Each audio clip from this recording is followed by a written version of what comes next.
FIR launch किया है, किस आधार पर लॉन्च किया? इनको तो घोषित कार्यक्रम था, कोई आतंकवादी नहीं थे, कोई आताताई नहीं थे, कोई सरकारी कामकाज में दखल नहीं कर रहे थे। जो राहुल गांधी पूरे दुनिया में अपने आप को वुमेन एम्पावर और लोकतंत्र के सबसे बड़े केयर टेकर और अभिव्यक्ति की आज़ादी, ऐसे बड़े बड़े शब्दों के साथ जो अपने भाषण कर रहे हैं, उन्हीं की सरकार चल रही है। उनसे पूछिए कि अमित शाह का क्या गलती था। हमारी बच्चियों के साथ, हमारी बहनों के साथ, बेटियों के साथ यह अनाचार और अत्याचार हो रहा है। आने दीजिए, समय माफ़ नहीं करेगा इन लोगों को। राजनीति करने के चक्कर में अपने ही झारखंड और झारखंडी छात्रों के साथ अन्याय मत करिए, बहुत भारी पड़ने वाला है आपको। शाम के 6 बज रहे हैं, 6:10 हो रहा है। अभी देखिए हम कोतवाली थाना परिसर में मौजूद है। कोतवाली थाना पे जो झारखंड भाजपा के जो नेता प्रतिपक्ष बाबूलाल मरंडी हैं और उसके साथ अमर बाबरी, दीपक प्रकाश, सब यहाँ पर पहुँचे हुए। एक छात्रा थी राधिका करके, जो 21 अगस्त को जो मुख्यमंत्री हेमंत सोरेन का पुतला दहन था, उस दौरान आपने उस छात्रा को देखा होगा कि वो छात्रा लगातार उस प्रदर्शन में विरोध कर रही थी, बता रही थी कि हमारे दुपट्टे को खींचा गया, तमाम तरह के आरोप लगा रही थी। वो आज है कि इस थाने पर आज मुकदमा दर्ज करवाने के लिए एक आई हुई है, एफआईआर करवाने के लिए आई हुई है। और साथ में ही भाजपा के नेता, तमाम जो नेता हैं जिनका नाम हमने अभी जिक्र किया, वो यहाँ पर आए हैं। अब देखिए कि किन किन लोगों पर ये एफआईआर होता है, हम उनसे बात करते हैं, क्या कुछ पूरा मामला है। हम तमाम सभी जो भाजपा के जितने भी नेता यहाँ पे पहुँचे हैं, हम सबसे बात करते हैं। मुख्यमंत्री जी का सरकार के पुतला दहन करेंगे, लेकिन उस दिन जेएमएम के गुंडा, मैं कह सकता हूँ, सरकार द्वारा ये प्रायोजित थे, जो कि सभी स्थानों पर, चाहे गिरिडीह हो, चाहे हजारीबाग हो, चाहे रामगढ़ हो या रांची हो, सभी जगहों पर जेएमएम के जिला अध्यक्ष जो डंडे लेकर के बच्चों की पिटाई करते हुए, झंडा मैदान गिरिडीह का आप देख सकते हैं, हजारीबाग का देख सकते हैं, रामगढ़ के जिलाध्यक्ष या कौन थे उनके नेता, वो तो कहता है जो भी पुतला दहन करेंगे उसको पटक पटक करके मारेंगे। और रांची की तो आपको आप बीती कहानी ये बच्ची आपको बताई, तो ये लगता था कि बिल्कुल प्रायोजित ढंग से लोकतंत्र में जो लोगों की अधिकार है विरोध प्रकट करने का, उसको कुचल देना। पहले तो बच्चों को झांसा में डाल करके जयपाल सिंह स्टेडियम से धरना और भूख हड़ताल को उन्होंने तोड़वाया, डिस्पर्स कराया, कि जो बच्चे मांग नहीं भी कर रहे थे उस समय के, आप सबको ध्यान में है कि 22 नियुक्तियों को सरकार ने रद्द किया। एक अधिसूचना जारी कि वो आप सब लोगों को है ध्यान में, उसको आप सब देखेंगे। 6 एग्ज़ाम को तो उन्होंने स्थगित किया। 17 नियुक्ति 2010 से लेकर के 22 तक उसको जांच के दायरे में लाया।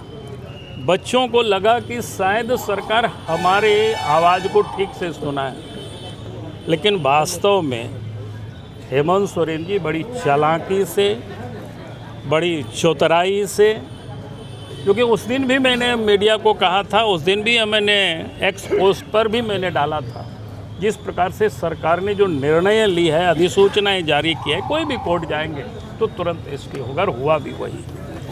स्वाभाविक है इसके बाद बच्चों के मन में गुस्सा होगा, जहां 26 दिनों तक बच्चे भूख हड़ताल और धरना पर बैठे थे और उनको इस प्रकार से छाला गया, तो बच्चों ने क्या कहा कि हम लोग पुतला दहन करेंगे जिला मुख्यालय में।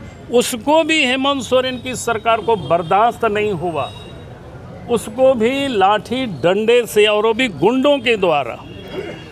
अगर पुलिस छीन छोड़ करती तो कुछ समझ में आता। अभी आपको बता रही थी बच्चे कि भाई कौन छीन रहा है, जेएमएम के गुंडा कर रहे हैं। तो ये गुंडागर्दी बर्दाश्त नहीं करेगी झारखंड, और इसीलिए आज हम सब लोग आए ताकि बच्चे को ऐसा नहीं लगे कि हम अकेले हैं, सिर्फ छात्री हैं, कि छात्र के अभिभावक भी हैं और हमारी पूरी पार्टी इन बच्चों के साथ खड़ी है। और इसीलिए आज हम सब लोग आए कि भाई बच्चे तुम चिंता मत करो, हम सब लोग साथ में हैं, लड़ाई जितनी भी लड़ना होगा लड़ी जाएगी। सरकार को इसके बाद करना क्या चाहिए था, यहीं देखे जो मजिस्ट्रेट डिप्यूट थे, भाई कोई भी शांतिपूर्ण जुलूस में, प्रदर्शन में, पुतला दहन में अगर मजिस्ट्रेट डिप्यूट है और झारखंड मुक्ति मोर्चा के गुंडे अगर वहाँ हमला कर रहे हैं तो उन लोगों के ऊपर मजिस्ट्रेट एफआईआर नहीं करते। एफआईआर किन के ऊपर कर रहा है? जो लड़के आंदोलन कर रहे थे। पुलिस आज उनके घरों में जा कर के धमका रहे हैं, डरा रहे हैं। मैं आज भी सरकार को कहता हूँ, और उन जहाँ जगहों पर जो मजिस्ट्रेट डिप्यूट थे उन मजिस्ट्रेटों से भी मेरा यही निवेदन है कि आज भी समय है, नहीं तो कल से हम मजिस्ट्रेट को भी घेराव करेंगे कि भाई आखिर जिन लोगों ने गुंडागर्दी किया लाठी डंडे के साथ, उन लोगों के ऊपर आपने एफआईआर क्यों नहीं किया? ये सवाल तो उन मजिस्ट्रेट को जवाब देना होगा। और इसलिए मैं आज सचेत कर रहा हूँ, रांची में भी जो मजिस्ट्रेट डिप्यूट थे, कौन सीओ थे?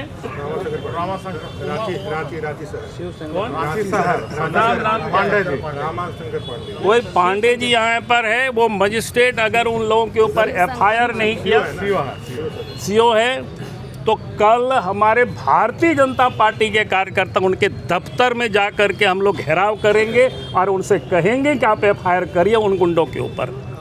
और उसी प्रकार से जहाँ जहाँ भी इस प्रकार से लोगों ने गुंडागर्दी किया है, वहाँ उन पदाधिकारियों की घेराव की जाएगी, उन मजिस्ट्रेटों की, और उनको एफआईआर लॉन्च करना पड़ेगा। और नहीं तो जो इन्होंने एफआईआर लॉन्च किया है, किस आधार पर लॉन्च किया? इनको तो घोषित कार्यक्रम था, कोई आतंकवादी नहीं थे, कोई आताताई नहीं थे, कोई सरकारी कामकाज में दखल नहीं कर रहे थे। तब आपने 353 नॉन बिलेबल सेक्शन क्या क्या लगा हुआ है पता नहीं, ताबूत पर कील ठोकने का काम करेगी।